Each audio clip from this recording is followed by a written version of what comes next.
Kamu mau menyembuhkan kakiku? Nak, jangan bercanda. Suara Baskara Wijoyo menggema di seluruh rumah mewah itu. Wajah pria berusia 44 tahun itu dipenuhi rasa tidak percaya. Matanya yang dingin, menatap dari kursi rodanya, berubah menjadi tajam. Baik. Kalau kamu benar-benar bisa melakukannya, aku akan memberimu 10 miliar. Tidak ada yang menyangka bahwa satu kalimat itu akan mengubah segalanya. Sebenarnya, semua ini dimulai pada pagi hari itu. Di sebuah rumah megah yang terletak di kawasan elit Pondok Indah, Jakarta Selatan, bangunan modern 3 lantai, taman yang luas, serta pagar yang tinggi menegaskan bahwa ini bukanlah kediaman orang biasa. Pagi-pagi sekali, gerbang besar rumah itu perlahan terbuka, dan sebuah sedan hitam masuk. Ketika pintu mobil terbuka, seorang wanita berusia 39 tahun bernama Sari Wulandari turun dengan hati-hati. Pakaiannya rapi namun tidak terlihat mahal, dan tangannya menggenggam erat seorang anak perempuan berusia sekitar 10 tahun. Anak itu adalah Rania. Wajah Sari tampak tegang. Beban bekerja di tempat baru, apalagi di rumah sebesar ini, sangat terasa. Sebaliknya, Rania menatap sekeliling dengan mata penuh rasa ingin tahu. Wah, ada orang baru lagi. Saat memasuki pintu utama, terdengar suara beberapa pegawai berbisik. Terasa ada sikap sinis khas dari para pegawai yang sudah lama bekerja. Sari menggenggam tangan Rania lebih erat. Kepala pelayan, Pak Tirtayasa, menghampiri mereka. Seorang pria berusia pertengahan 50-an. Ia adalah seorang veteran yang telah bekerja di rumah ini selama lebih dari 10 tahun. Anda Ibu Sari Wulandari, bukan? Saya Tirtayasa. Mari, saya antar bertemu Tuan Besar. Pintu besar di ujung lorong lantai 2 terbuka. Di sanalah Baskara berada. Ruangan itu sangat luas, tetapi terasa suram. Tirai jendela setengah tertutup, menghalangi sinar matahari masuk dengan sempurna. Terlihatlah sosok Baskara Wijoyo di kursi rodanya.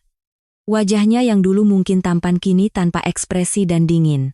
Luka dan amarah yang menumpuk selama 4 tahun terpahat jelas di wajahnya. Saya Sari Wulandari, asisten rumah tangga yang baru. Sari memberi salam dengan sopan, tetapi Baskara hanya mengangguk sekilas. Pandangannya tertuju pada Rania yang berdiri di samping Sari. Kenapa anak itu dibawa? Maaf, Tuan. Tidak ada yang bisa menjaganya. Sudahlah. Yang penting kerjamu beres. Suara Baskara sangat dingin. Namun, Rania sama sekali tidak gentar. Ia justru menatap Baskara dengan lekat. Rania memperhatikan kursi roda Baskara dengan saksama. Kemudian, pandangannya beralih ke kaki pria itu, dan ia memiringkan kepalanya. Wajahnya menunjukkan ekspresi seolah ada sesuatu yang aneh. Rania, beri salam. Atas perintah ibunya, Rania menundukkan kepala. Selamat pagi, Om. Ya. Respons Baskara masih acuh tak acuh. Namun, Rania terus mengamatinya. Tiba-tiba, Rania angkat bicara. Om. Kaki Om bisa Rania sembuhkan. Seketika, ruangan itu menjadi hening. Wajah Sari pucat pasi. Pak Tirtayasa membelalakan matanya. Awalnya, Baskara tampak tidak mengerti apa yang didengarnya. Kemudian, ia perlahan menatap Rania. Apa katamu? Suara Baskara bergetar. Ia menatap Rania dengan ekspresi tidak percaya. Anak kecil sepertimu mau menyembuhkan kakiku? Sari buru-buru mencoba menghentikan Rania. Maafkan saya, Tuan. Anak saya masih kecil. Namun, amarah Baskara sudah diambang ledakan. Baik. Baskara mendorong kursi rodanya mendekati Rania. Ia menyejajarkan matanya dengan mata Rania dan berkata dengan dingin, kalau kamu benar-benar bisa, aku akan memberimu 10 miliar rupiah. Suaranya dipenuhi nada cemoohan dan amarah. Kaki yang bahkan telah diserahkan oleh dokter-dokter terbaik dunia, bagaimana mungkin bisa disembuhkan oleh seorang anak berusia 10 tahun, itu adalah omong kosong. Namun, Rania sama sekali tidak gentar. Ia justru menatap lurus ke arah Baskara dan berkata, benarkah? Tentu saja. Kalau begitu, akan Rania coba. Ada keyakinan aneh dalam suara Rania, seolah ia benar-benar bisa melakukannya. Wajah Sari menjadi pucat pasi. Jantungnya terasa berdebar kencang. Putrinya baru saja mengucapkan hal yang tidak masuk akal kepada pemilik rumah sebesar ini. Pak Tirtayasa juga tampak bingung. Selama lebih dari 10 tahun bekerja di rumah ini, ia belum pernah mengalami situasi seperti ini. Baskara menatap Rania cukup lama, lalu tertawa sinis. Menarik. Sangat menarik. Tawanya menggema di dalam ruangan. Namun, di balik tawa itu, tersembunyi keputusasaan dan amarah yang mendalam. Saat itu, tidak ada seorang pun yang tahu bahwa satu kalimat dari anak kecil ini akan mengubah hidup Baskara Wijoyo sepenuhnya. Setelah Rania dan Sari pergi, Baskara tinggal sendirian di kamarnya. Keheningan yang tiba-tiba datang menekannya. Kata-kata yang dilontarkan anak kecil tadi terus terngiang di kepalanya. Om, kaki Om bisa Rania sembuhkan. Baskara mencengkeram sandaran tangan kursi rodanya dengan erat, hingga buku-buku jarinya memutih. Di satu sisi hatinya, amarah membara. Beraninya seorang anak berusia 10 tahun mengatakan hal seperti itu. Di depan mata Baskara, terlintas kembali hari itu, 4 tahun yang lalu. Pagi hari saat mereka berangkat untuk liburan keluarga ke Bali, istrinya, Dewi, sedang menunggu di depan pintu sambil menggandeng tangan putri mereka, Kirana. Sayang, ayo cepat. Kirana sudah tidak sabar lagi. Suara tawa ceria Dewi memenuhi rumah. Kirana, yang saat itu berusia 10 tahun, mengenakan gaun baru dan berlari-lari dengan gembira. Ayah, apa benar kita bisa lihat lumba-lumba di Bali? Tentu saja. Kita akan melihat semua yang ingin Kirana lihat. Baskara mengangkat putrinya tinggi-tinggi ke dalam pelukannya.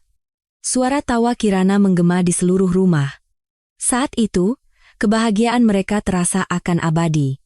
Mereka melaju di jalan tol dengan mobil BMW hitam. Di kursi belakang, Dewi dan Kirana asyik berceloteh, merencanakan liburan mereka.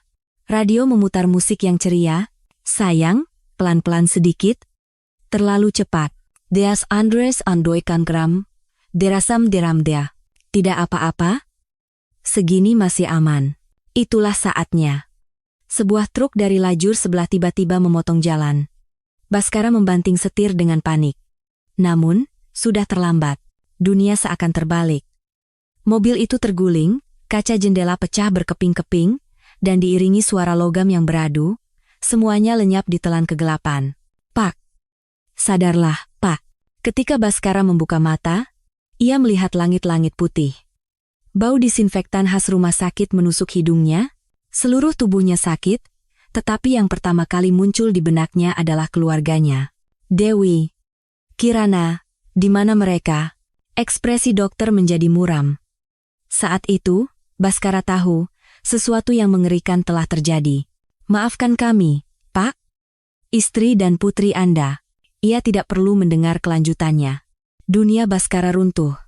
Ia telah kehilangan orang-orang yang paling ia cintai dengan tangannya sendiri. Baskara menggelengkan kepala, mencoba menghapus ingatan itu. Namun, bahkan setelah 4 tahun, kenangan hari itu masih sangat jelas. Rasa bersalah karena telah kehilangan keluarganya dan beban karena hanya ia yang selamat masih terus menghantuinya.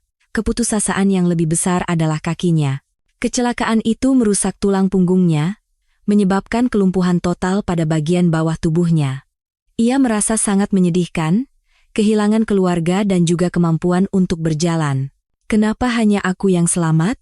Pertanyaan itu melintas di benaknya puluhan kali setiap hari. Sementara itu, di dapur lantai 1, Sari sedang merapikan barang-barang bersama Rania.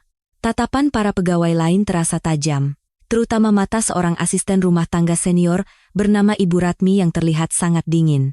Orang baru lagi. Entah berapa lama dia akan bertahan. Begitulah. Anak muda zaman sekarang, kalau sedikit susah pasti langsung berhenti. Ita, ambagru. Sari berpura-pura tidak mendengar kata-kata itu, tetapi hatinya terasa sesak. Ia tahu betul betapa sulitnya bekerja di tempat baru. Ibu, kenapa Om itu terlihat sedih sekali? Tanya Rania tiba-tiba. Sari terkejut. Maksudmu? Dari matanya terlihat kesedihan. Sama seperti mata ibu waktu ayah pergi ke surga. Kata-kata Rania membuat hati Sari terenyuh. Anak ini, sejak kecil memang sangat pandai membaca emosi orang. Mungkin itu turunan dari ayahnya. Ayah Rania, Dokter Adhinata, adalah seorang psikiater. Ia adalah orang yang hangat dan sangat mencintai pasien-pasiennya. Ia meninggal dunia karena serangan jantung mendadak ketika Rania berusia 8 tahun. Rania, mampu membaca hati orang adalah kemampuan yang sangat berharga. Tetapi, mampu menyembuhkan hati itu jauh lebih istimewa. Rania masih mengingat kata-kata ayahnya.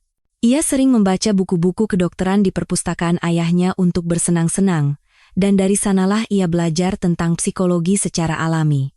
Sari juga sangat terpukul oleh kehilangan suaminya. Selama 2 tahun membesarkan Rania sendirian, ia merasakan betapa beratnya hidup, kesulitan ekonomi dan juga kehampaan emosional. Mas Adhi, apa yang kulakukan ini sudah benar? Setiap malam, ia menatap langit dan bertanya kepada mendiang suaminya.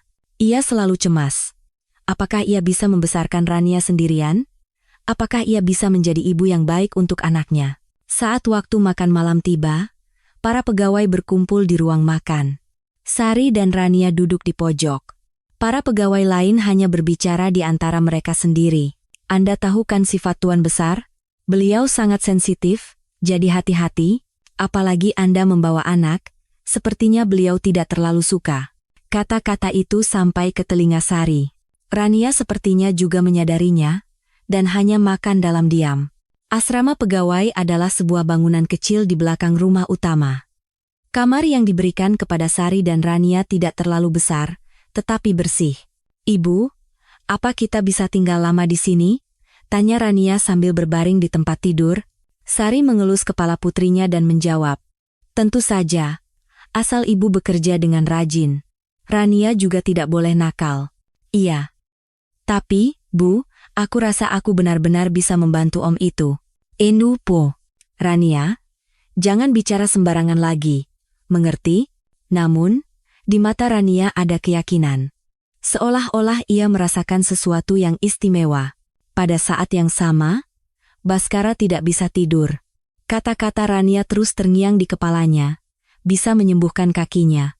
Baskara menatap kakinya sendiri. Kaki yang sama sekali tidak bergerak selama 4 tahun, kaki yang bahkan telah diserahkan oleh dokter-dokter terbaik dunia. Bagaimana mungkin bisa disembuhkan oleh seorang anak berusia 10 tahun? Itu adalah omong kosong. Namun, anehnya, tatapan mata anak itu terus muncul di benaknya. Ada sesuatu yang berbeda.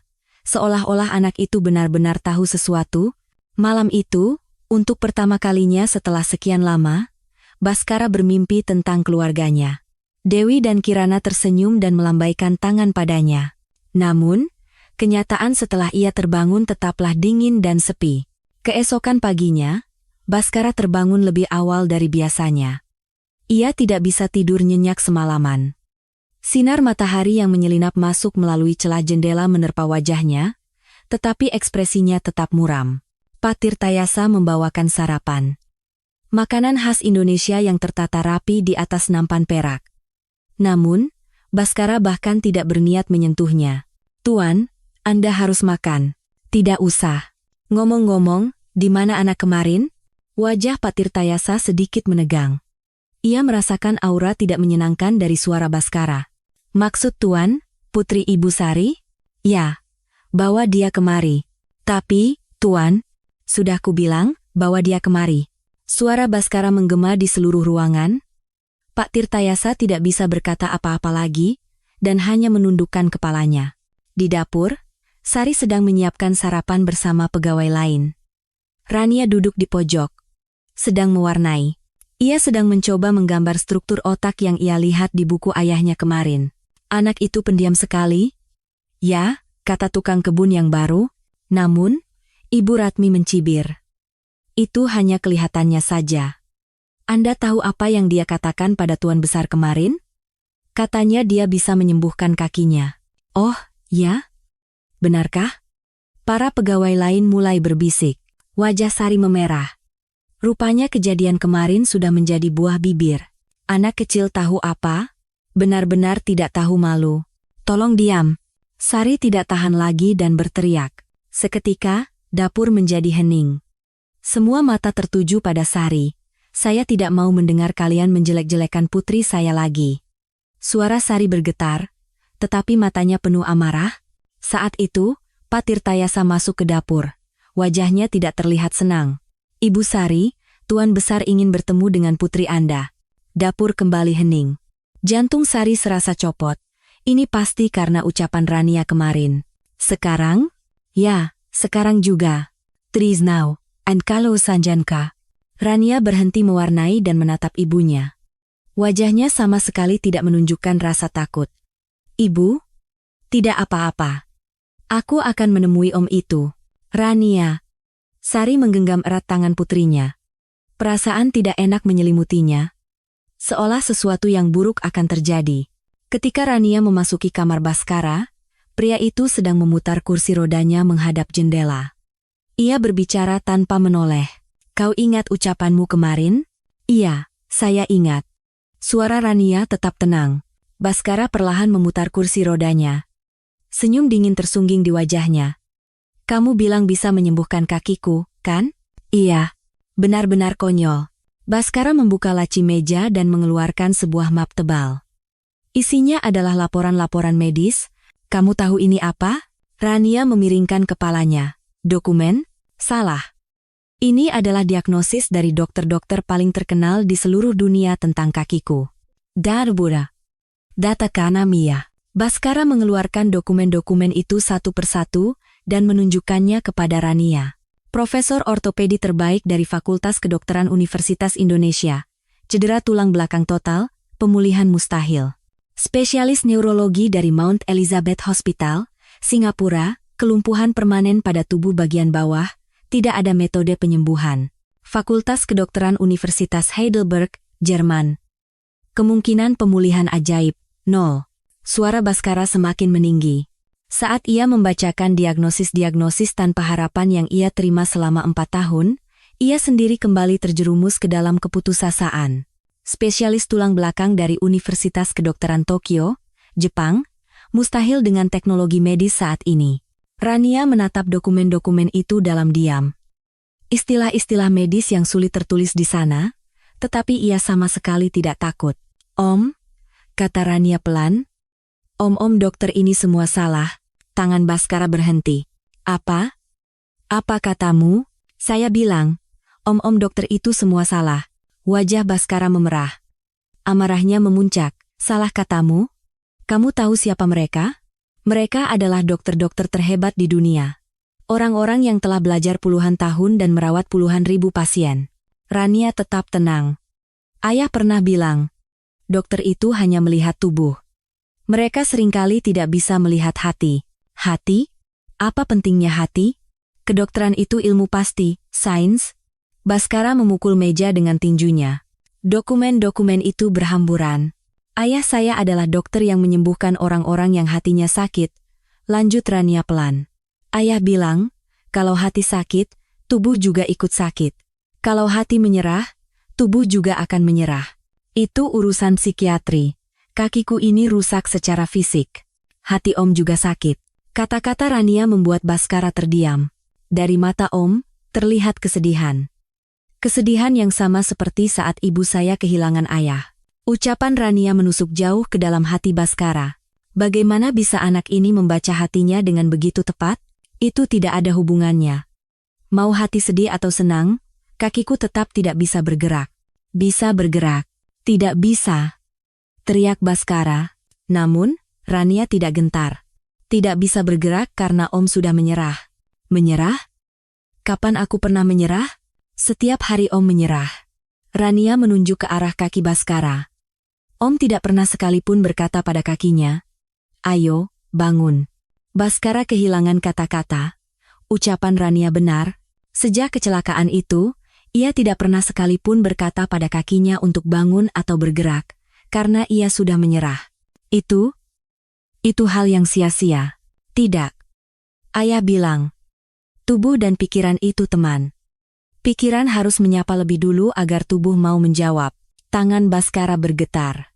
Ia terus goyah oleh kata-kata anak kecil ini, jangan bicara omong kosong. Apa yang kamu tahu? Anak 10 tahun tahu apa? Namun, suara Baskara tidak lagi seyakin sebelumnya. Tatapan mata Rania terlalu tulus. Cobalah om. Apa? Bicara pada kaki om. Katakan padanya untuk bangun. Tidak masuk akal, om takut, kan? Ucapan Rania membuat Baskara terkejut. Takut? Om takut kalau kakinya benar-benar bergerak. Karena kalau bergerak, Om yang selama ini menyerah akan terlihat bodoh. Baskara tidak bisa berkata apa-apa. Ia tidak percaya anak ini bisa melihat hingga ke lubuk hatinya yang terdalam. Memang benar. Ia takut jika ia mencoba berbicara pada kakinya dengan secercah harapan, dan tidak terjadi apa-apa. Ia tidak akan sanggup menanggung keputusasaan itu lagi. Keluar. Om. Ku bilang keluar. Teriak Baskara. Namun, suaranya lebih terdengar seperti ketakutan daripada kemarahan. Rania berhenti di depan pintu. Ia berbalik dan mengucapkan kata-kata terakhirnya. Om, kaki Om tidak mati. Ia hanya tertidur. Om hanya perlu membangunkannya. Pintu tertutup, dan Baskara tinggal sendirian. Kata-kata Rania bergema di telinganya. Kaki Om tidak mati. Baskara menatap kakinya. Memang benar. Selama 4 tahun ia tidak pernah mencoba berbicara dengannya, karena ia sudah menyerah. Tetapi saat ini, secercah keraguan muncul. Apa benar kata anak ini? Apa aku terlalu cepat menyerah? Keraguan itu mulai menciptakan retakan kecil di hati Baskara. Malam itu, Baskara tidak bisa tidur. Meskipun sudah pindah ke tempat tidur, ia hanya bisa menatap langit-langit. Kata-kata Rania terus terngiang di kepalanya. Kaki Om tidak mati. Ia hanya tertidur. Baskara menyingkap selimut dan menatap kakinya. Kaki yang tidak bergerak selama 4 tahun itu masih ada di sana. Dagingnya memang sudah menyusut dan ototnya mengecil, tetapi kaki itu jelas masih ada. Apa benar hanya tertidur? Bisik Baskara pelan. Namun, ia segera menggelengkan kepala. Itu pemikiran yang konyol. Di dalam hati Baskara, ada luka yang lebih besar dari kakinya, yaitu rasa bersalah karena kehilangan keluarganya.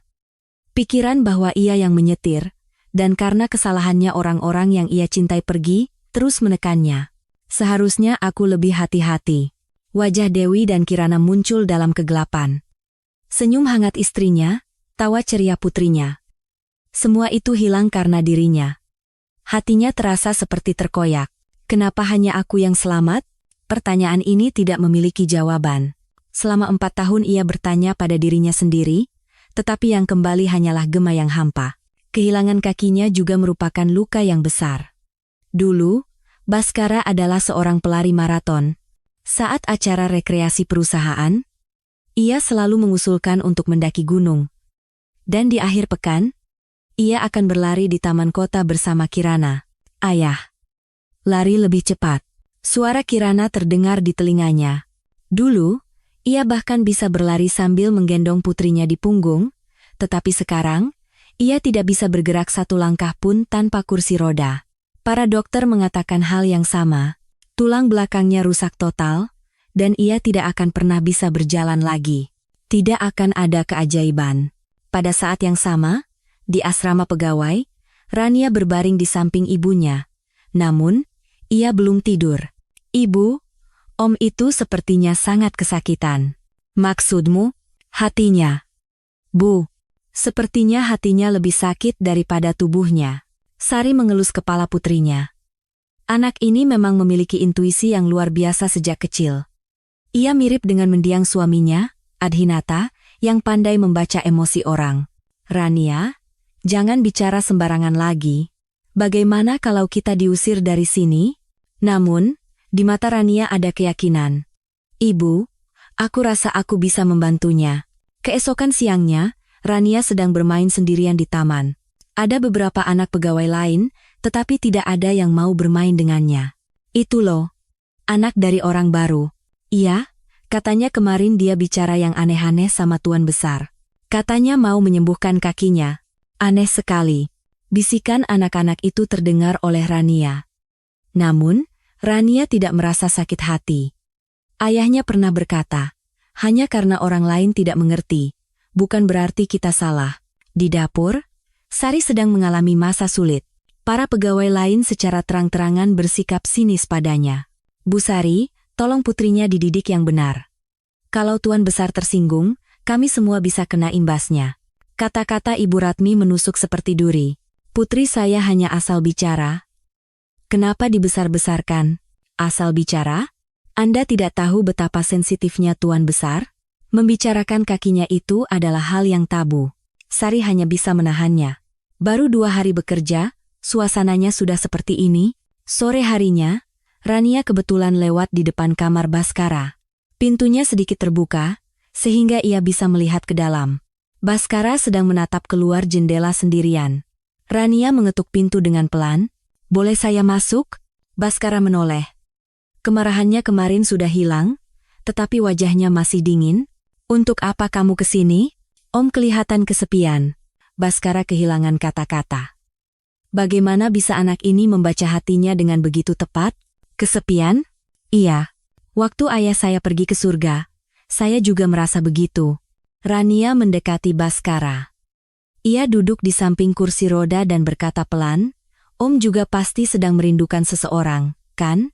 Hati Baskara tersentak, wajah Dewi dan Kirana terlintas di benaknya. "Itu bukan urusanmu. Saya belajar dari ayah. Orang yang sedih, kalau sendirian akan semakin sedih." Suara Rania terdengar hangat, seperti sebuah penghiburan dari orang dewasa. "Kamu juga merindukan ayahmu?" Baskara untuk pertama kalinya bertanya pada Rania. "Iya. Sangat rindu. Terutama di malam hari." "Ayahmu orang seperti apa?" "Dia seorang dokter yang menyembuhkan hati orang. Ayah yang sangat hangat." Mata Rania berkaca-kaca, tetapi ia tidak menangis. "Keluarga Om orangnya seperti apa?" Baskara ragu sejenak. Ini adalah cerita yang tidak pernah ia bagikan kepada siapapun selama 4 tahun. "Aku punya istri dan seorang putri." Suara Baskara bergetar. "Putriku seumuran denganmu. 10 tahun. Anak yang sangat cerdas dan ceria. Sekarang mereka di mana?" "Sudah pergi ke surga. Gara-gara aku." Tenggorokan Baskara tercekat. Ini adalah pertama kalinya ia menceritakannya kepada orang lain. "Itu bukan salah Om," kata Rania dengan tegas. "Apa yang kamu tahu? Aku yang menyetir, dan aku yang tidak hati-hati." "Bukan. Ayah pernah bilang, hal buruk yang terjadi itu bukan salah siapa-siapa." Kata-kata Rania membuat Baskara mengangkat kepala. Tatapan mata anak ini begitu murni. "Apa keluarga Om ingin melihat Om terus bersedih seperti ini?" "Itu. Ayahku pernah bilang padaku. Boleh sedih, tapi jangan terlalu lama." Baskara tidak bisa menjawab. Apa yang akan Dewi katakan? Tentu ia tidak akan ingin melihatnya terpuruk dalam keputusasaan seperti ini. "Om, tolong coba sekali saja." Rania menunjuk ke arah kaki Baskara. "Coba bicara pada kakinya." "Apa gunanya?" "Ayah bilang, tubuh dan pikiran itu teman. Kita harus bicara pada teman kita." Baskara menatap kakinya. Memang benar, ia tidak pernah sekalipun mencoba berbicara dengannya. "Tidak sekarang." "Kapan?" "Aku tidak tahu." Namun, ada sesuatu yang berbeda dalam suara Baskara. Bukan penolakan total, melainkan keraguan. Rania tidak melewatkan kesempatan itu. "Janji, ya. Suatu saat Om akan mencobanya." Baskara ragu cukup lama, lalu mengangguk kecil. Saat itu, pintu hatinya yang tertutup rapat selama 4 tahun, terbuka sedikit, sangat sedikit. "Oh ya Om. Apa? Aku benar-benar bisa membantu Om." Tidak ada keraguan dalam tatapan mata Rania. Keyakinan itu menciptakan riak kecil di hati Baskara. Mungkin saja ada baiknya mendengarkan kata-kata anak ini. 3 hari berlalu, Baskara bangun lebih pagi dari biasanya dan membuka jendela lebar-lebar. Untuk pertama kalinya setelah sekian lama, sinar matahari memenuhi kamarnya. Selama ini ia selalu menutup tirai dan hidup dalam kegelapan. Tetapi hari ini, entah kenapa ia ingin melihat cahaya. Ketika Pak Tirtayasa membawakan sarapan, ia terkejut. "Tuan, Anda membuka tirainya?" "Ya." Sinar mataharinya bagus. Ada kelegaan yang belum pernah ada sebelumnya dalam suara Baskara. Perubahan yang sangat kecil, tetapi jelas terasa berbeda. "Di mana Rania?" "Saya dengar dia sedang bermain di taman bersama ibunya." Baskara mengangguk. Tanpa sadar, ia mulai penasaran pada anak itu. Di taman, Rania sedang duduk sendirian di bawah pohon. Di tangannya ada sebuah buku tebal. Buku psikologi peninggalan ayahnya. Judulnya, Koneksi Pikiran dan Tubuh. Isinya sulit, Tetapi Rania mencoba memahaminya dengan melihat gambar-gambarnya. Orang yang tubuhnya sakit, hatinya juga ikut sakit. Orang yang hatinya sakit, tubuhnya juga ikut sakit. Ia teringat kutipan yang sering dibacakan ayahnya. Dulu ia tidak mengerti artinya, tetapi sekarang ia mulai sedikit paham. Sari yang sedang bekerja di dapur menatap putrinya dari balik jendela. Ia khawatir melihat Rania sendirian, tetapi ia tidak bisa berbuat apa-apa karena anak-anak lain tidak mau bermain dengannya. Bu Sari, putrinya setiap hari main sendirian? Ya, kata tukang kebun. Iya, Pak. Anak-anak lain tidak mau bermain dengannya, mungkin karena masih baru. Nanti juga membaik seiring waktu. Namun, hati Sari tidak tenang. Ia khawatir Rania akan menjadi anak yang terkucilkan. Sekitar waktu makan siang, Baskara mendorong kursi rodanya ke dekat jendela. Dari sana, taman terlihat jelas. Rania masih duduk di bawah pohon, membaca buku. Apa yang sedang dibaca anak itu? Baskara sendiri terkejut. Sejak kapan ia mulai peduli pada orang lain? Selama 4 tahun ia tidak pernah memedulikan apapun. Pak Tirtayasa? Iya, Tuan. Bawa Rania kemari. Sekarang, Tuan? Ya. Ada yang ingin kutanyakan. Hasan Yariman. Ketika Rania memasuki kamar Baskara, suasananya sudah berbeda dari sebelumnya. Kamar itu terang benderang oleh sinar matahari. Wah, sudah terang. Ya? Kata Rania sambil tersenyum cerah. Apa yang kamu baca di taman tadi? Buku, Om. Rania menunjukkan buku yang sedang ia pegang. Baskara membaca judulnya. Koneksi Pikiran dan Tubuh. Kamu membaca buku sesulit ini? Ini buku ayah. Aku suka melihat gambar-gambarnya. Apa yang tertulis di buku itu? Tanya Baskara penasaran. Katanya, kalau pikiran sakit, tubuh juga ikut sakit. Begitu juga sebaliknya. Rania menjelaskan sambil membalik halaman. Lihat ini. Kalau stres, kepala jadi sakit. Kalau sedih, dada jadi sesak. Kalau marah, perut jadi mulas. Baskara mendengarkan dengan serius.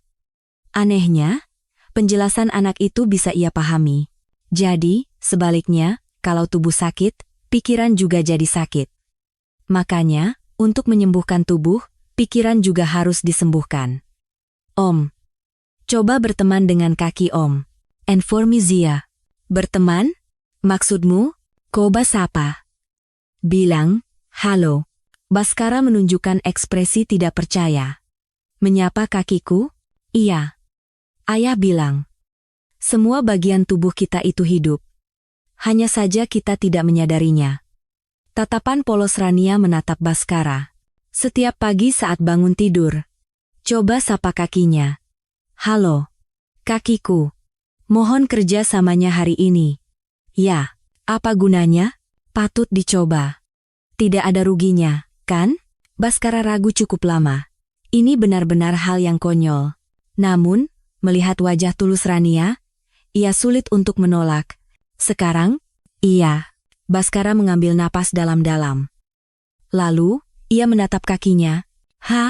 Loh, suaranya pelan dan canggung. Rania menyemangatinya. Lebih keras, Om. Seperti menyapa teman sungguhan. Halo, kakiku. Baskara sendiri merasa ini konyol. Namun, anehnya, perasaannya tidak buruk. Saat itu, ada sensasi aneh. Sangat halus, tetapi seolah-olah ada reaksi dari kakinya. Baskara menunjukkan ekspresi terkejut. Apa Om merasakan sesuatu? Tanya Rania dengan mata berbinar penuh harap. Tidak. Mungkin hanya perasaanku saja.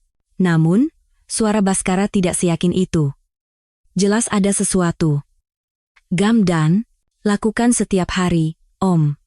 Saat bangun pagi, sapa kakinya, dan sebelum tidur malam, bilang. Terima kasih atas kerja kerasmu. Kerja keras apa? Karena sudah hidup. Karena sudah menopang tubuh Om. Kata-kata Rania membuat Baskara termenung. Benarkah kakinya telah menopangnya? Meskipun tidak bergerak, kaki itu tetap bagian dari tubuhnya. Dan coba sering-sering ingat kembali saat Om bisa berjalan. Ingat? Iya.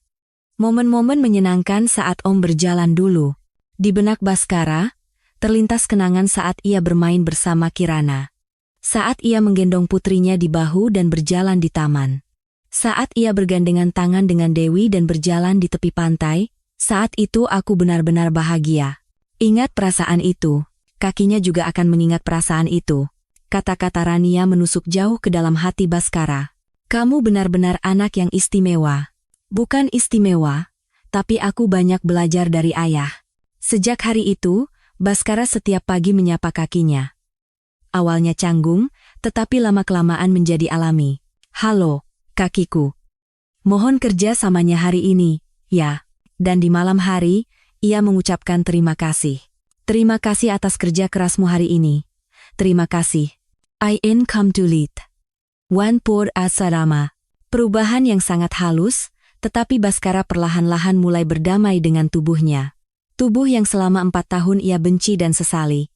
Metode pengobatan Rania memang tidak ada di buku kedokteran manapun. Namun, jelas ada sesuatu yang berubah. Hati Baskara. Dan mungkin, tubuhnya juga. Seminggu berlalu, dan Baskara telah menjadi orang yang sama sekali berbeda.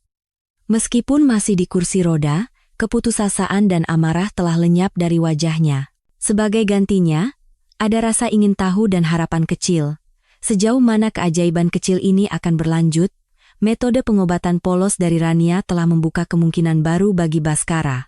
2 minggu berlalu, dan suasana di seluruh rumah mewah itu berubah. Baskara telah menjadi orang yang sama sekali berbeda. Setiap pagi ia bangun lebih awal, membuat kamarnya terang benderang, dan berbicara dengan para pegawai dengan lebih ramah dari sebelumnya. Pak Tirtayasa, cuaca hari ini cerah sekali, ya. Ke. Andaktarlan. Imar Askardal. Betul, Tuan. Hari yang sangat cerah. Pak Tirtayasa juga terkejut dengan perubahan Baskara. Senyum yang tidak pernah ia lihat selama 4 tahun kini ada di wajahnya. Rania sedang apa? Sepertinya sedang membaca buku di taman, Tuan. Begitu, ya. Aku juga mau ke taman. Mata Pak Tirtayasa membelalak.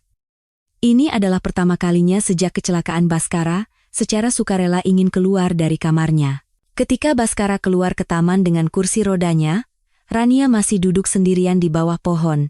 Anak-anak lain bermain jauh-jauhan, hanya di antara mereka sendiri. Rania mengangkat kepala. Melihat Baskara, ia tersenyum cerah.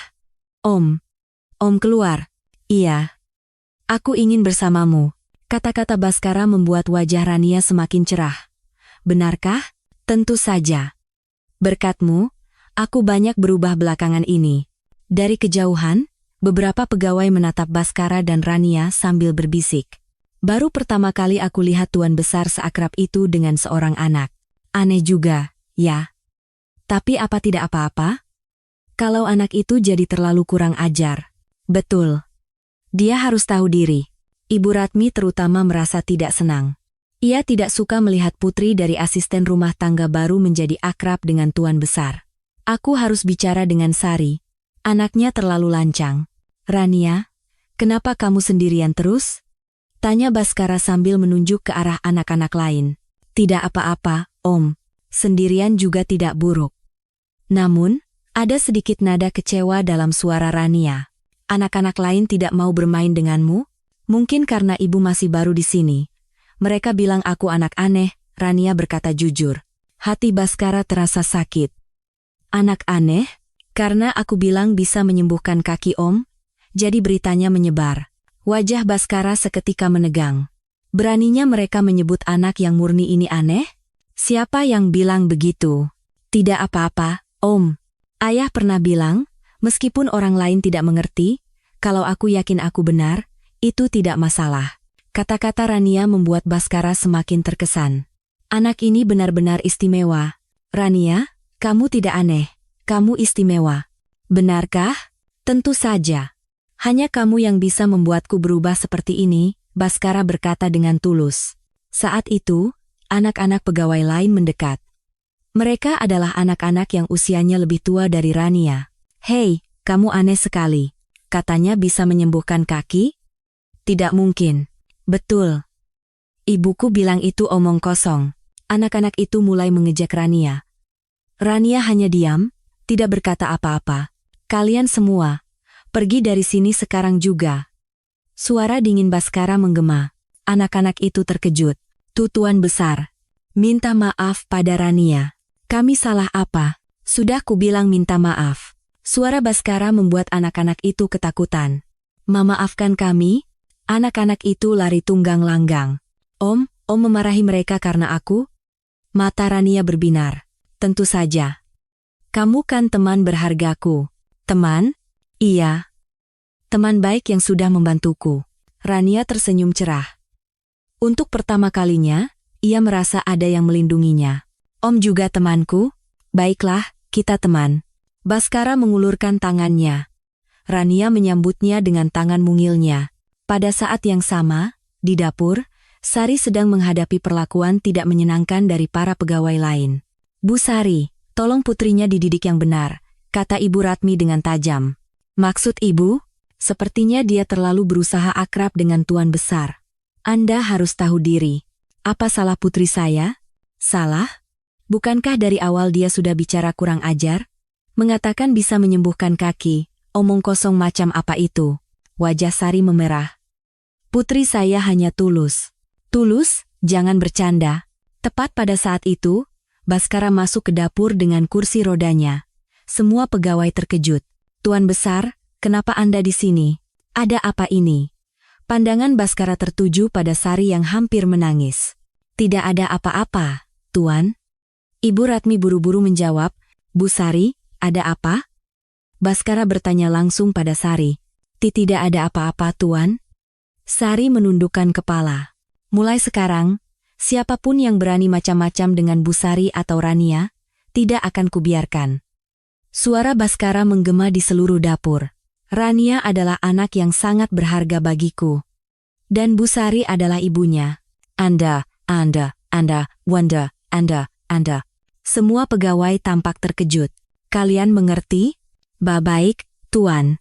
Semua pegawai menundukkan kepala. Setelah Baskara pergi, Sari berlari ke kamar mandi dan menangis sendirian. Selama membesarkan anaknya sendirian, ini adalah pertama kalinya ia merasa ada yang melindunginya. Ia pernah merasakan ketenangan seperti ini saat suaminya, Adhinata, masih hidup. Mas Adhi, sepertinya aku bertemu dengan orang yang sangat baik. Sari bergumam sambil menatap langit. Malam itu, Baskara muncul di ruang makan pegawai. Biasanya ia selalu makan di kamarnya. Tuan, Anda makan di sini? Tidak apa-apa. Sepertinya lebih baik makan bersama. Baskara duduk di samping Sari dan Rania. Para pegawai lain merasa canggung, tetapi tidak berani berkata apa-apa. Rania, hari ini belajar apa? Cara baru untuk berbicara dengan kaki, Om. Rania berkata dengan semangat, cara apa? Mengucapkan terima kasih. Terima kasih karena sudah menopang tubuh Om. Anggor marimudunu. Anggor marimudunu. Anggor marimudunu. Sejak hari itu, Baskara, Sari, dan Rania sering menghabiskan waktu bersama. Baskara membacakan buku untuk Rania, dan berdiskusi dengan Sari tentang pendidikan anak. 3 orang dengan luka yang berbeda, tetapi ketika bersama, luka-luka itu seolah perlahan sembuh. Om, bagaimana perasaan kakinya hari ini? Sepertinya jauh lebih baik dari sebelumnya. Benarkah? Berarti dia mulai bangun sedikit demi sedikit. Tawa ceria Rania memenuhi rumah mewah itu. Rumah yang sekian lama hanya diisi oleh kesedihan dan keputusasaan, kini kembali dipenuhi tawa. Baskara kini yakin betapa berharganya anak ini dan ibunya baginya, dan ia pun ingin melindungi mereka. Luka karena kehilangan keluarga, kepedihan karena kehilangan suami, kesepian karena merindukan ayah. Luka ketiga orang itu saling menyembuhkan dan menciptakan harapan baru. 1 bulan berlalu, dan perubahan pada Baskara semakin menakjubkan. Setiap pagi ia berbicara dengan kakinya, dan sore hari ia menghabiskan waktu bersama Rania di taman. Meskipun masih di kursi roda, wajahnya penuh vitalitas. Bagaimana perasaanmu hari ini, kakiku? Baskara berbicara pada kakinya, awalnya canggung, tetapi kini sudah menjadi kebiasaan. Namun, hal aneh terjadi. Terkadang, ia merasakan sensasi halus di kakinya, mungkin hanya ilusi, tetapi jelas terasa berbeda. Jangan-jangan. Baskara mulai memendam harapan dengan hati-hati. Sementara itu, di antara para pegawai. Ketidakpuasan mulai tumbuh, terutama dari para pegawai senior. Tidak masuk akal.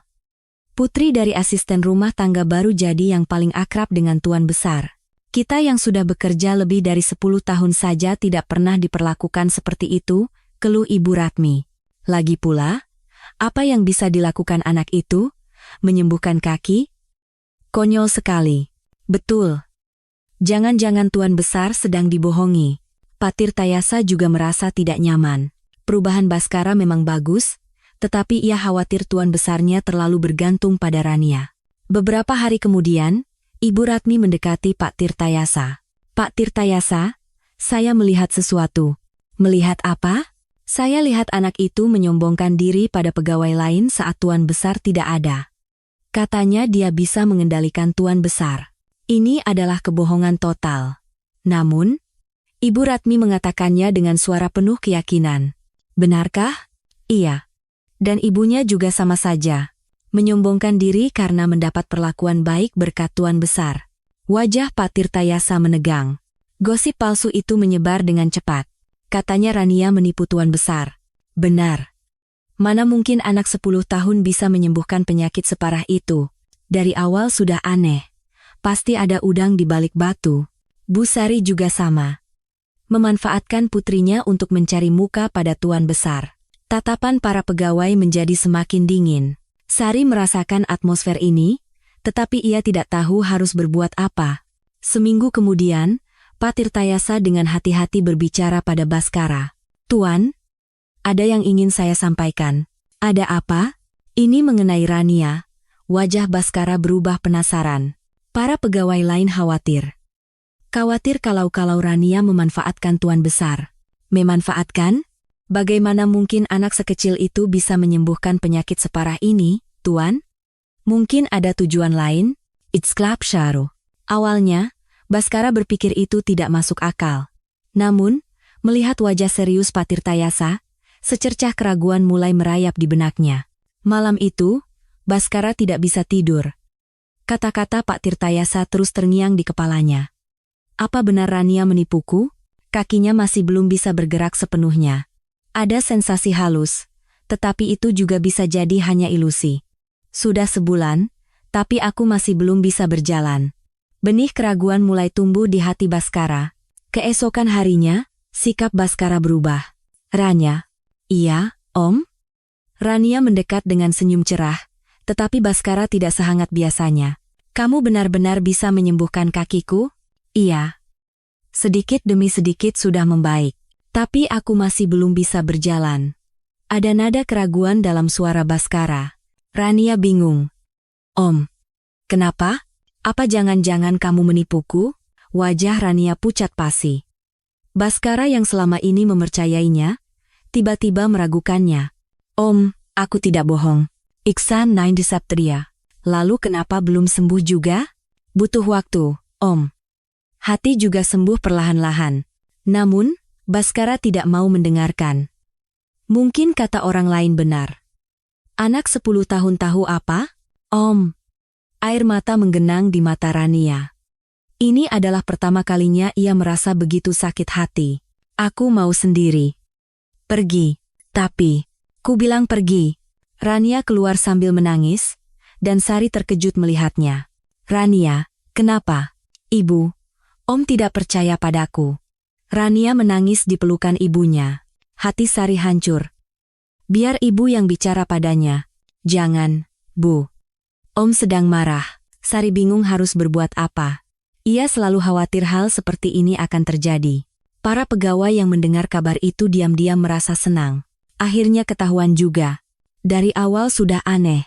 Sekarang semuanya akan kembali seperti semula. Ibu Ratmi menunjukkan wajah puas. Rencananya berhasil. Beberapa hari kemudian, Sari menemui Pak Tirtayasa. Saya ingin mengajukan surat pengunduran diri. NITSAKMI. Kenapa tiba-tiba? Kalau terus di sini, kasihan Rania akan semakin terluka. Suara Sari bergetar. Apa ada masalah dengan Tuan Besar? Rania sangat terluka. Saya tidak tahan melihatnya lagi. Pak Tirtayasa juga merasa tidak enak. Namun, Karena semuanya sudah terjadi, ia tidak bisa berbuat apa-apa. Malam itu, Rania berdiri di depan pintu kamar Baskara. Dengan berani, ia mengetuk pintu. "Om, ini aku. Jangan masuk. Aku benar-benar tidak bohong." Kaki Om benar-benar sudah membaik. Suara Rania yang penuh permohonan terdengar dari balik pintu. "Kalau Om menyerah, kakinya juga akan menyerah lagi. Tolong percaya padaku." Namun, Baskara tidak menjawab. "Om, mungkin besok aku akan pergi." Setelah Rania pergi, Baskara tinggal sendirian. Tiba-tiba, kamarnya terasa begitu sunyi dan hampa. Apa aku terlalu gegabah? Baskara mengingat kembali sebulan terakhir. Jelas ada perubahan. Hatinya menjadi lebih tenang, harapan muncul, dan ada sensasi halus di kakinya. Jangan-jangan aku yang salah meragukan Rania. Namun, sudah terlambat. Rania dan Sari yang terluka sedang bersiap-siap untuk pergi. Baskara baru menyadari betapa berharganya Rania baginya, dan betapa besar kesalahan yang telah ia perbuat. "Rania, maafkan aku." Namun, permintaan maafnya hanya bergema di tempat yang tidak bisa didengar siapapun. Keesokan paginya, Sari dan Rania sedang mengemasi barang-barang mereka. Hanya satu koper kecil, tetapi hati mereka terasa berat untuk pergi. "Ibu, apa kita benar-benar harus pergi?" tanya Rania dengan suara sedih. "Iya, Rania. Kalau terus di sini, kamu hanya akan semakin menderita." Hati Sari juga sakit. Di sini, untuk pertama kalinya ia merasakan kehangatan seperti keluarga. Namun, ia tidak bisa lagi melihat Rania terluka. "Apa kita pamit pada Om dulu?" "Tidak usah. Kita pergi diam-diam saja." Sari menggenggam tangan Rania. Pada saat yang sama, Baskara tidak bisa tidur semalaman. Kata-kata terakhir Rania terus terngiang di telinganya. Kalau Om menyerah, kakinya juga akan menyerah lagi. Baskara menatap kakinya. Sebulan yang lalu, masih ada sensasi halus, tetapi sekarang tidak terasa apa-apa. Apa benar karena aku menyerah? Barulah ia sadar. Pengobatan Rania bukanlah pengobatan medis, melainkan pengobatan hati. Jika harapan hilang, tubuh pun akan kembali menyerah. Apa yang telah kulakukan? Baskara menyalahkan dirinya sendiri. Ia telah meragukan Rania yang telah mengubahnya selama sebulan, anak yang dengan tulus ingin membantunya. Ia goyah oleh kata-kata orang lain, kini ia tahu bahwa kata-kata Pak Tirtayasa dan para pegawai lain semuanya tidak benar. Rania tulus. "Rania, maafkan aku. Aku benar-benar minta maaf." Air mata mengalir dari mata Baskara. Air mata pertama yang ia teteskan dalam 4 tahun. Pagi harinya, Pak Tirtayasa datang dengan tergesa-gesa. "Tuan? Gawat. I cannot mandem Citra." "Ada apa?" Bu Sari dan Rania sedang mengemasi barang-barang dan akan pergi. Wajah Baskara pucat pasi. "Apa?" katanya mereka sedang memesan taksi. "Tidak boleh." Baskara dengan cepat menggerakkan kursi rodanya. Ia tidak bisa membiarkan mereka pergi begitu saja. Ketika Baskara sampai di pintu depan, Sari dan Rania sedang menunggu taksi. "Bu Sari, Rania." Keduanya menoleh. Mata Rania merah dan bengkak. "Jangan pergi. Tuan besar, aku yang salah. Aku benar-benar salah." Baskara meminta maaf dengan tulus. "Rania, Om sangat bodoh. Om tidak mengerti ketulusanmu." Rania tidak berkata apa-apa. "Lukanya masih terlalu dalam. Rania, tolong dengarkan." Baskara mencondongkan tubuhnya ke depan dari kursi roda. "Berkatmu, aku benar-benar banyak berubah. Hatiku yang telah mati selama 4 tahun, kini hidup kembali." Sari dan Rania bisa merasakan ketulusan Baskara. "Kalau kamu tidak ada, aku akan kembali seperti dulu. Mati sendirian dalam kegelapan, kumohon. Jangan pergi. Om yang salah." Suara Baskara bergetar. Rania perlahan mendekati Baskara. "Om, apa Om benar-benar percaya padaku?" "Aku percaya. Sekarang, apapun kata orang, aku tidak akan goyah lagi. Kalau orang lain bicara yang tidak baik lagi, aku tidak peduli. Kamu adalah teman berhargaku." Senyum perlahan kembali ke wajah Rania. "Kalau begitu, kita coba lagi? Pengobatan kakinya?" "Iya. Kita coba lagi." Ibu juga ingin tetap di sini, kata Rania sambil menatap Sari. Ibu akan bahagia kalau Rania bahagia. Sari mengelus kepala putrinya. Tuan Besar, apa Anda akan memberi kami kesempatan lagi? Bukan kesempatan. Ini permintaan. Baskara berkata dengan tulus. Jadilah keluargaku. Hati Sari tersentak. Betapa ia merindukan kata keluarga. Saat itu, para pegawai lain muncul. Ibu Ratmi berada di depan. Tuan Besar, jangan percaya pada mereka. Diam. Suara dingin Baskara membuat Ibu Ratmi terdiam. Aku tahu kau telah membohongiku dengan cerita palsu. Engantekte. Engantekte Tara. Apa maksud Tuan? Minta maaf pada Rania dan Bu Sari. Kenapa kami harus? Ku bilang minta maaf sekarang juga. Amarah Baskara membuat semua pegawai menundukkan kepala. Mulai sekarang, siapapun yang berani mengganggu keluargaku, tidak akan kubiarkan. Baskara berkata dengan tegas. Kata keluargaku membuat Sari dan Rania terharu. Rania, sekarang, apa kamu benar-benar bisa menemaniku sampai akhir? Iya. Kaki Om pasti akan sembuh? Rania tersenyum cerah. Dan Bu Sari. Iya, Tuan. Terima kasih. Terima kasih telah membesarkan putri yang seperti malaikat ini. Air mata menggenang di mata Sari. Sejak hari itu, pengobatan yang sesungguhnya dimulai. Baskara kembali berbicara dengan kakinya, dan Rania membantunya dengan lebih saksama. Om, kali ini benar-benar tidak boleh menyerah. Ya, tidak akan. Sama sekali tidak akan. Yani? Yani. Baskara dan Rania mengaitkan jari kelingking mereka.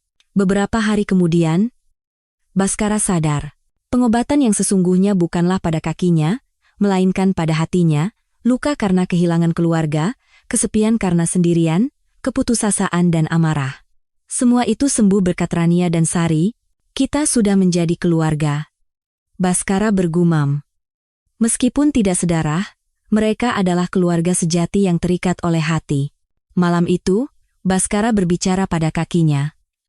Kakiku, sekarang kita benar-benar punya keluarga. Ada orang-orang yang harus kita lindungi. Saat itu, keajaiban terjadi. Ia merasakan sensasi yang jelas di ujung kakinya. Ini, sungguhan. Mata Baskara membelalak. Kali ini bukan ilusi. Jelas ada sensasi. Rania. Baskara memanggil Rania dengan penuh kegembiraan. Keajaiban yang sesungguhnya telah dimulai. Keajaiban yang diciptakan oleh cinta, kepercayaan, dan ikatan keluarga yang sejati. Rania, cepat kemari. Suara gembira Baskara menggema di seluruh rumah. Rania dan Sari bergegas menghampirinya. Ada apa, Om? Aku merasakan sensasi di kakiku. Baskara menatap kakinya dengan ekspresi tidak percaya. Jelas ada sesuatu yang terasa di ujung jari kakinya. Benarkah? Mata Rania berbinar. Iya. Kali ini sungguhan. Bukan ilusi. Suara Baskara bergetar.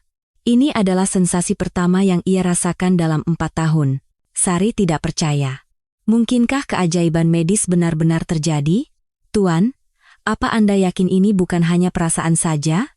Bukan. Jelas sekali. Ujung jari kakiku terasa kesemutan.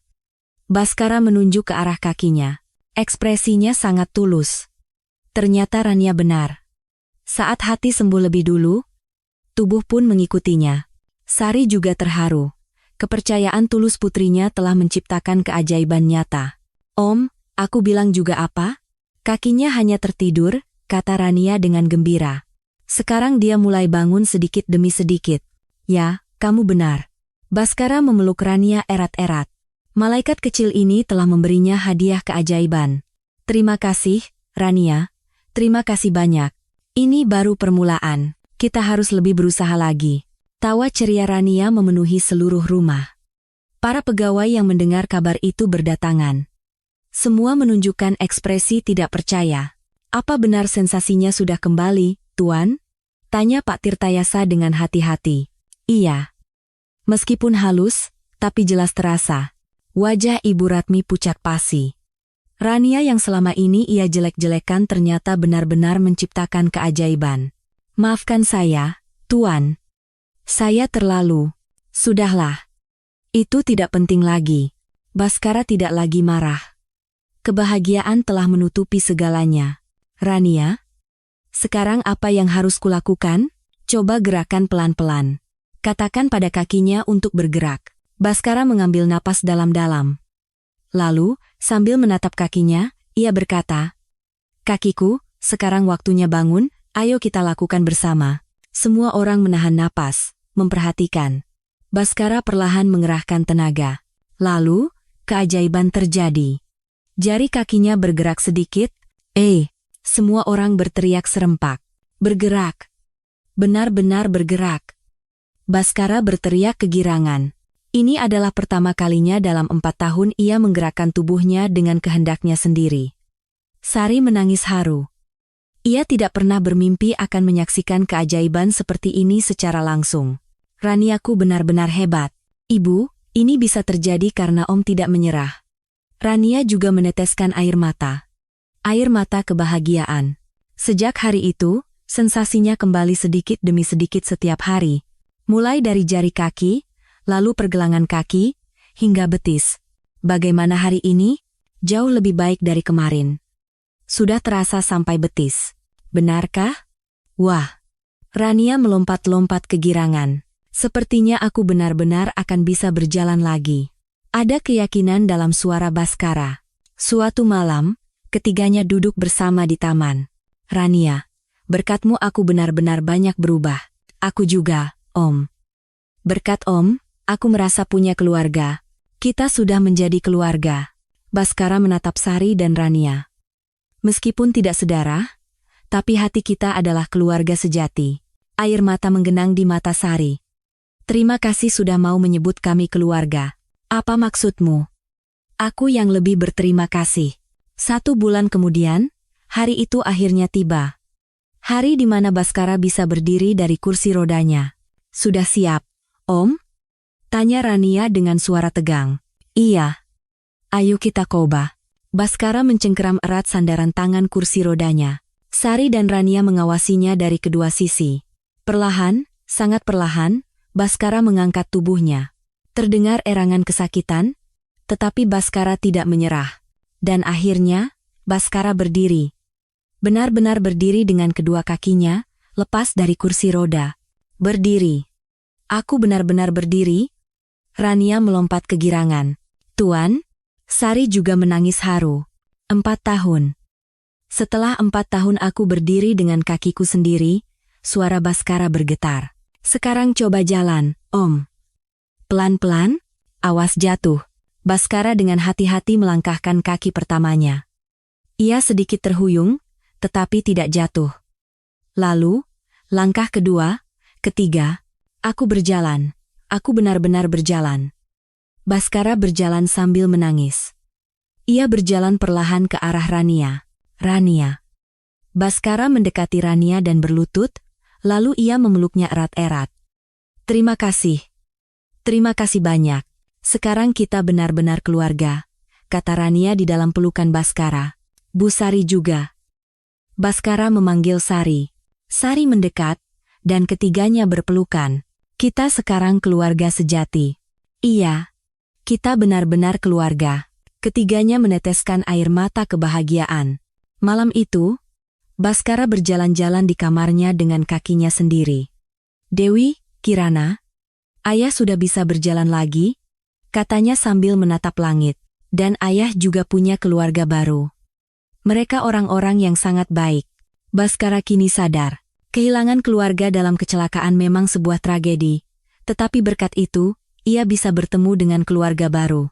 Tanpa Rania dan Sari, keajaiban seperti ini tidak akan mungkin terjadi. Terima kasih, malaikat-malaikatku, gumam Baskara. Orang-orang yang seperti malaikat itu benar-benar telah membawa keajaiban ke dalam hidupnya. Keesokan paginya, Baskara berjalan dengan kakinya sendiri untuk membangunkan Rania dan Sari. Bangun, keluargaku. Om. Om benar-benar jalan kemari? Iya. Mulai sekarang aku bisa berjalan seperti ini setiap hari. Rania tersenyum cerah dan berlari memeluk Baskara. Kehidupan baru ketiga orang itu telah dimulai. Kisah sebuah keluarga indah yang terbentuk dari 3 hati yang terluka yang saling menyembuhkan. 6 bulan berlalu. Segalanya di rumah mewah itu telah berubah.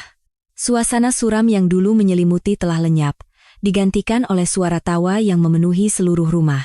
Baskara kini sudah bisa berjalan dengan sempurna. Setiap pagi ia berjalan-jalan di taman, dan bahkan bermain kejar-kejaran dengan Rania. Sosoknya yang energik 4 tahun lalu telah kembali sepenuhnya. Rania, hari ini kita main apa? Ayah, aku punya permainan baru. Rania berlari dengan semangat. Ia kini sudah akrab dengan anak-anak pegawai lain. Semua orang menganggap Rania sebagai anak yang ajaib. Para pegawai juga telah berubah total. Ibu Ratmi kini menjadi salah satu orang yang paling baik pada Rania. Rania, ini kue kering buatan ibu khusus untukmu. Wah, terima kasih, Bu. Maafkan ibu, ya, Rania. Dulu ibu salah menilaimu. Ibu Ratmi meminta maaf dengan tulus. Setelah menyaksikan ketulusan hati Rania dan keajaiban yang nyata, hatinya benar-benar berubah. Pak Tirtayasa juga merasakan hal yang sama. Tuan Besar benar-benar banyak berubah. Saya senang melihat Anda kembali seperti dulu. Ini semua berkat Rania dan Sari. Gaya manajemen Baskara di perusahaan juga berubah total. Ia memperlakukan para pegawainya seperti keluarga dan mulai aktif dalam kegiatan sosial. Tuan, rencana pembangunan pusat rehabilitasi sudah siap. Bagus. Mari kita berikan harapan bagi orang-orang yang putus asa sepertiku. Berdasarkan pengalamannya, Baskara memutuskan untuk membangun pusat rehabilitasi bagi para penyandang disabilitas tulang belakang. Sebuah tempat istimewa yang tidak hanya menyediakan pengobatan medis, tetapi juga terapi psikologis. Kita rekrut juga psikiater seperti ayah Rania. Ide yang bagus, Tuan. Sari juga banyak berubah. Sosoknya yang dulu pemalu dan minder telah lenyap, digantikan oleh wanita yang penuh percaya diri. Bu Sari, maukah Anda menangani konseling untuk keluarga pasien di pusat rehabilitasi? Saya, Tuan, orang yang pernah mengalami masa sulit sepertimu akan lebih bisa memahami mereka. Baik, akan saya coba. Sari kini merasa setara dengan Baskara. Bukan lagi sekadar asisten rumah tangga, melainkan mitra hidup. Rania tumbuh menjadi anak yang semakin ceria dan cerdas. Ia mulai mendalami buku-buku psikologi ayahnya, dan Baskara ikut belajar sambil membantunya. Rania, bagian ini artinya apa? Artinya, pikiran dan tubuh manusia itu terhubung, ya, seperti yang ayah buktikan sendiri. Benar. Kamu yang mengajarkannya padaku. Rania kini sudah seperti putri kandung bagi Baskara. Meskipun tidak sedarah, mereka sangat dekat seperti ayah dan anak sungguhan. Saat makan malam, ketiganya selalu bersama. Hari ini di sekolah belajar apa? Baca buku dongeng psikologi. Ceritanya tentang putri raja yang sedih. Cerita seperti apa? Putri raja itu sedih sekali sampai tidak bisa tertawa, lalu datang peri kecil yang menyembuhkan hatinya. Baskara dan Sari tertawa. Cerita Rania terasa seperti kisah mereka sendiri. Peri kecil itu seperti Rania, ya. Dan. Berarti ayah itu putri rajanya? Iya. Ayah adalah putri raja yang sedih.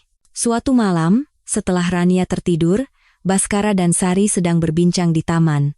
Bu Sari, terima kasih. Untuk apa, Tuan? Karena telah membuat hidupku kembali berarti. Saya tidak melakukan apa-apa, semuanya berkat Rania. Tidak. Anda juga banyak membantuku. Tatapan Baskara terasa hangat. Tanpa sadar, cara ia memandang Sari telah berubah. Aku tidak bisa membayangkan hidup tanpa Anda dan Rania. Anguest, ajak tegu. Jantung Sari berdebar. Perasaan seperti ini baru ia rasakan lagi setelah kepergian suaminya. Bu Sari. Iya. Bagaimana kalau kita benar-benar menjadi keluarga? Baskara berkata dengan hati-hati. Sekarang kan kita sudah seperti keluarga. Maksudku, keluarga yang sesungguhnya. Sari mengerti maksud Baskara. Namun, ia tidak bisa langsung menjawab.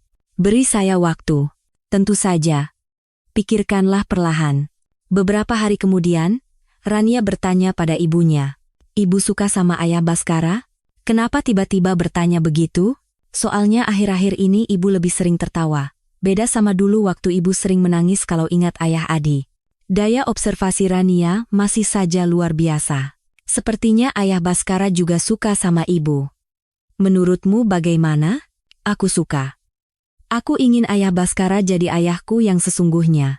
Malam itu, Sari menatap langit dan berbicara pada mendiang suaminya. Mas Adhi, apa tidak apa-apa kalau aku memulai cinta yang baru? Rania juga menyukainya. Dia orang yang sangat baik. Angin berembus sepoi-sepoi, seolah suaminya menjawab. Hati Sari telah siap. Seminggu kemudian, Sari memberikan jawabannya pada Baskara. Iya, aku mau kita menjadi keluarga yang sesungguhnya. Senyum cerah merekah di wajah Baskara. Benarkah? Iya. Rania juga menginginkannya. Rania juga? Iya. Aku mau ayah jadi ayahku yang sesungguhnya. Rania berlari dan memeluk keduanya. 1 tahun kemudian, pada suatu hari Minggu pagi yang cerah, Baskara sedang bermain kejar-kejaran dengan Rania di taman. Sari tersenyum memandangi mereka, sebuah cincin berkilau di jari manisnya. Dan Rania sudah memanggil Baskara dengan sebutan ayah, secara alami. Ayah, lempar lebih tinggi lagi. Baik, putriku. Baskara mengangkat Rania tinggi-tinggi. Suara tawa Rania menggema hingga ke langit. Sore harinya, diadakan upacara peresmian pusat rehabilitasi yang didirikan Baskara. Di papan nama tertulis, Pusat Rehabilitasi Harapan. Pusat ini tidak hanya menyediakan penyembuhan fisik, tetapi juga penyembuhan hati, kata Baskara dalam pidato pembukaannya. Penyembuhan sejati dimulai dari harapan. Saya akan membantu mereka yang terpuruk dalam keputusasaan seperti saya untuk bisa bangkit kembali. Rania dan Sari menyaksikannya dengan wajah bangga. Malam itu, keluarga baru itu berjalan-jalan bersama di taman rumah. Baskara berjalan dengan postur yang sehat sempurna, dan Rania menggandeng tangan keduanya. Ayah, ibu, kita bahagia sekali, ya? Iya, sayang. Kita sangat bahagia. Keluarga paling bahagia di dunia. Bayangan ketiga orang itu memanjang di bawah sinar senja. Dulu mereka adalah 3 hati yang terluka, tetapi kini mereka saling menyembuhkan dan membentuk keluarga yang sempurna. Baskara menatap langit dan berkata, Dewi, Kirana, ayah sekarang hidup bahagia bersama keluarga baru. Jangan khawatir. Dan Sari pun bergumam. Mas Adhi, terima kasih telah mempertemukanku dengan orang baik. Rania tersenyum memandangi keduanya. Ia tahu, ayahnya di surga sedang menyaksikan semuanya. Keluarga itu bukan tentang darah, tapi tentang cinta. Kata-kata terakhir Rania menyebar hangat di udara malam. Kehidupan baru ketiga orang itu baru saja dimulai. Sebuah kisah indah tentang pertemuan yang berawal dari luka dan keputusasaan, yang akhirnya disempurnakan oleh keajaiban dan cinta.